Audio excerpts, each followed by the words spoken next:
I could feel the atmospheric pressure in the room dropping. The lead is definitely in a bad mood now. Imagine waking up to a human leech every morning. God, who wants to be suffocated in their sleep? So annoying. She's a literal adult. Doesn't she understand boundaries? I dump her so fast. She's like sentient scotch tape. My eyes dropped to my lap, my lashes trembling. The comments made my face burn with a shame so hot I wanted the floor to swallow me whole. Just as I was about to scramble out of bed, Cade's low voice rumbled above me. It was impossible to tell if he was amused or angry. That goodnight kiss you skipped last night? You want to make it up now? Usually, if he missed a kiss because of a business trip or a late night, I'd be relentless. I'd make him pay it back with interest. 10 kisses for everyone missed. I was like a loan shark for affection. The first time I'd pulled that, Cade had almost laughed, though it sounded more like a sigh. Daisy, don't you think you're being a bit of a tyrant? I just blinked innocently at him, cupping his face and kissing him until I was satisfied. Maybe because it happened so often, he'd just grown used to it. He'd stopped fighting it. But remembering how he'd flinched away last night, I knew he was just humoring me. He didn't want this. No, that's okay, I said quickly, waving my hands. I lowered my head, adding in a small, shaky voice, "Actually, we can skip the morning and evening kisses from now on." Cade stared at me. His gaze turned heavy, almost frighteningly dark.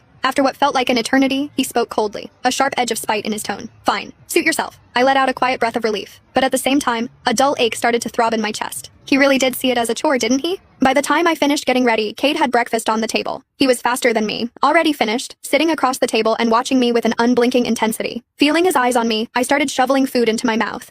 Cade frowned. "Slow down," he said curtly. I nodded, my cheeks puffed out like a squirrel, playing the role of the obedient student. 10 minutes later, it was time for the commute. Usually he'd drive me, but we were running a bit behind today. Those obnoxious comments popped up again, jumping with excitement. If I remember the script correctly, today is the big day. The leads meet today.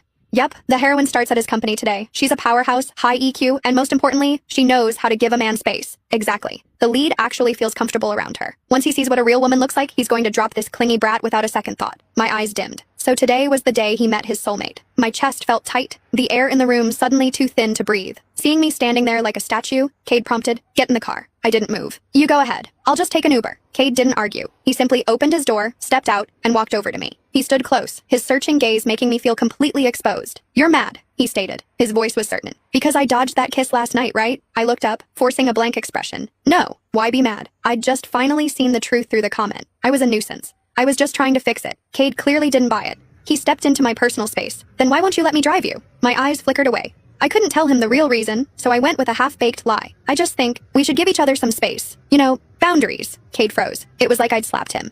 He clearly hadn't expected those words to come out of my mouth. He didn't push further. He just gave me one long, searching look. "Fine, I'll pick you up after work." Without waiting for me to agree, he turned, got back in his car, and peeled out of the driveway. I was a mess all day. I couldn't focus on a single task. The comment kept chiming in, telling me Cade was driving the heroine home, that he'd forgotten all about me, mocking me for even hoping he'd show up. But I couldn't help it. My heart was still holding onto a shred of hope as I walked out of the office building.